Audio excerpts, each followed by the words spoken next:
I'm the warm-up act. Right? Never heard any of my songs, but it's good to be with you all. Thanks for being down here. It's great to be at Hubery Winery. Got a record crowd, as you probably know. I think we're going to have close to 1,000 people if we can keep the fire marshal at bay. So it should be a really, really great night. And it's fun to see the folks lined up very deep. And if you haven't seen the 76 Eldorado Cadillac tricked out with all the basketball stuff, that's a must-see, and I encourage the video people to take a good look at that. Been a great year for IU Athletics. We're excited about that as a launching pad for going forward. We had a national championship appearance by our men's soccer team, the 16th that we've had in our history. We have had women's basketball national championship with the WNIT. We had our men's swimming and diving team is back. We were back-to-back Big Ten champions. That's the first time we've done that in 33 years. Had our best finish at the Nationals in 43 years. Finished third. Our two coaches, both for Ray Luz with swimming and Drew Johansson with diving, were National Coaches of the Year. You can tell my staff has great respect for me as they're giving me background noise. Women's swimming and diving, great job. They finished their second highest ever with an 8th place finish at the NCAA's. Lily King from Evansville, Indiana, was the third time in a row she was Big Ten Swimmer of the Year. First time that's ever happened in the Big Ten. So we're excited about all that part of it. Softball, first year for our coach Shonda Stanton, and she makes the final weekend. She's playing for a Big Ten championship, which is exciting. Of course, baseball, number 2 seed in that large bid, 5th time in the last 6 years that we've appeared in the NCAA tournament, and start Friday against Texas A&M in Austin. So athletically, feel like it's been a great year. Academically, a really strong year for us as well. We just found out that we set a IU record with 256 academic all Big Ten selections that we're very excited about and proud of.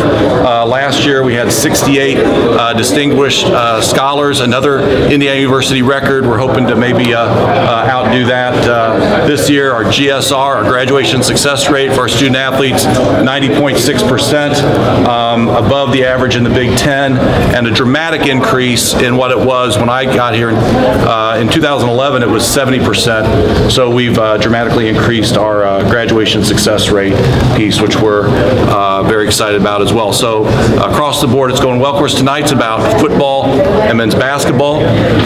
We're really looking forward, and I believe the future is very bright for both our football and men's basketball teams. Last year in Tom's first year, he had 2 shutouts for the first time in like 21 years. We are the top 6 in offense and defense for the first time in like 26 years. Those are Bill Mallory era statistics, doing things defensively that we haven't done since Coach Mal was coaching the Hoosiers. And of course, the recruiting, we're excited. We have Mr. Football, only the second time we've recruited Mr. Football in 22 years, and one of the highest rated recruiting classes of all time. So we're very excited about that with the football side. Men's basketball, there might be a few people here interested in that as well. I think you guys saw what I saw. Archie's already had a dramatic impact on the program. We've trimmed 3 turnovers per game average off of where we were before. We won 2 more Big Ten conference games than we did last year, even though we lost 3 guys to professional ranks. Our defense has dramatically improved, which you can see with the eye test, but we've gone from like 140th or something to 66 in defensive efficiency. And then, of course, there is the recruiting as well. So we're very excited about Romeo, but the balance of the class, number 1 recruiting class in the Big Ten, number 7 nationally, and I'm sure Archie will talk more about his inside-out strategy is really working. We will have, it's sort of amazing to me, we'll have 3 kids on the Indiana All-Star team that are Indiana University recruits, and that's only the second time we've had that many kids on the Indiana All-Star team in 29 years. So it feels like just yesterday when we were kind of getting all the Indiana kids. It's been longer than yesterday, but Archie's really turning that around, and we're very, very excited about Romeo. We're also excited about the balance of that class and the groundwork Archie's laying for future classes. So that's a little bit of the state of the IU athletic department, and at this point I'd be happy to answer any questions, particularly now that you can actually perhaps hear me. Alex? Fred, what are your expectations for the upcoming season for men's basketball? You kind of talked about last season, but going forward, maybe this season specifically, what are your expectations? Yeah, Alex, you know me. I really don't like to set preset expectations in advance. I think that's really unfair in a lot of ways, and you got to see how the season goes and where you might be with injuries and so forth. I think it's a little bit of a cop-out for administrators to set objective litmus tests or define success in advance. But having said all that, I'm optimistic that we'll move toward the goals that I have for men's basketball. I think we'll compete for a Big Ten championship, and I hope we are in the NCAA tournament. And I think year 2 will be a big move for us. Terry? Any closer to IU Kentucky resuming in basketball? I always get that question. No matter what I say, it seems to be news too. Actually, first of all, there's really no news on that other than I would really like to get that back on.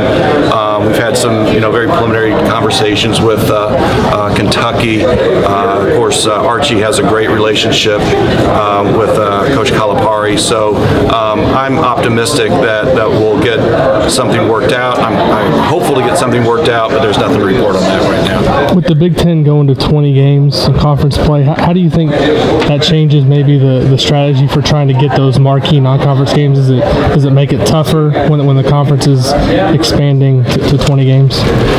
Yeah, Alex, it's clearly a challenge. It wasn't that many years ago when we didn't have the ACC Challenge and we didn't have the Big East Challenge or the Gavitt Games, and now we're going to 2 additional conference games. So I think we'll need to reevaluate all of that. Of course, Archie has his own scheduling approach, and it's a very sophisticated one. He and Bill Komar, I think, are really national leaders, their ability to figure that out. So it's a new landscape, and we'll probably adjust accordingly. I do know that Archie appreciates the value of major intersectional play with the kind of opponents that we're talking about, and I think he shares my desire to get Kentucky back on the schedule. I know you guys had a contract with I think ESPN to play Carolina, I think, at a Jimmy V this year. That game's not happening. What happened with that? Mike, I think I knew that at one time, and I'm not sure why that went away. I can find out or remind myself about that. I can't tell you as we stand here right now. Sorry about that. Fred, you did see a little bit of drop off in the basketball APR came out. It's prior staff, but what's your review of those numbers?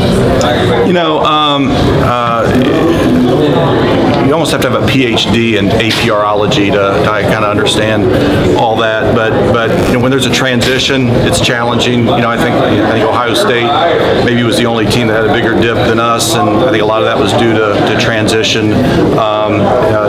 When you have players going to professional leagues, it doesn't always hit you, but it can hit you.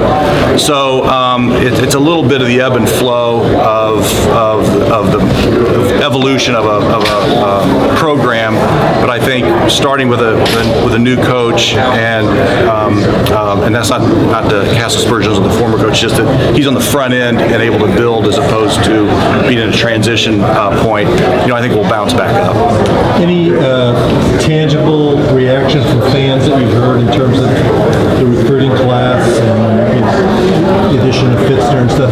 Emails, more demand for tickets, anything that you can sort of outline? Like lines around the Hubery Winery Event Center. Yeah, it's really all the above, Rick. I mean, people are excited from Lake Michigan down to the Ohio River, across the state. There's a real buzz and enthusiasm, and I was already thrilled with this class, with the people that Archie had been able to attract, and then of course Romeo Langford was the cherry on the sundae. I mean, what a great young man, great student, great character. His stories are legion of him sitting there and signing every autograph, even after a tough semi-state loss. And then he's a transcendent, basketball player, 100 and some odd points off of Damon Bailey's record, McDonald's All-American, Mr. Basketball, and then in a lot of ways, I think the quintessential Hoosier, right? I mean, he's from Indiana, obviously, stayed in New Albany, could have gone to prep school, maybe had some pressure to go to prep school, stayed here, and then committed to Indiana, and I just am so excited about him, and can't wait for him to be on campus. At the same time, the balance of the class is really pretty spectacular as well. All the Indiana All-Stars I mentioned. So I think there's a ton of momentum, and that's what I was hoping for. The results may be have come a little more quickly than even I anticipated. In terms of facilities, where does the South End Zone project stand? Is it still on time and on budget? All those things? Yeah, thank you. So the South End Zone project we'd like to call the Excellence Academy, that's dedicated to the personal development of our student athletes, is on time, on budget. It'll be ready this summer, and it'll be open for the football season. In some ways, the coolest part will be what's outside, both as you come into the stadium and then look in through the bowl. It'll be a big-time, loud football bowl worthy of Big Ten status. But the most important stuff is what's going to be going on inside that building. Health and wellness, nutrition, career counseling, leadership and life skills.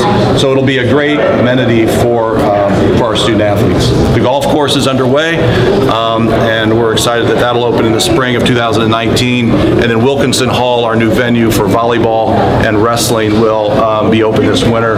Probably won't have all of our volleyball games in there, but we'll at least have some of them.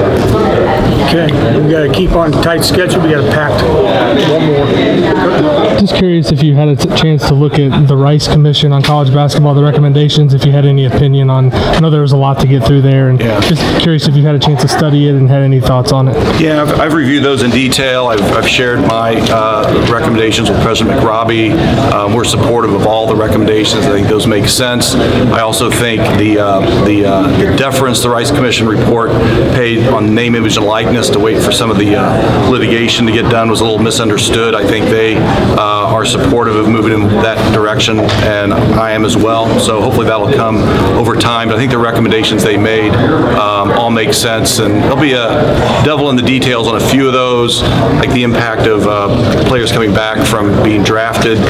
That goes all the way to the end of that. That could wreak havoc across college basketball. But there's got to be a way to skin that cat, to give that flexibility to student athletes, but give coaches and programs the predictability that they need. All right, Fred, thank you so much. Thank you, guys.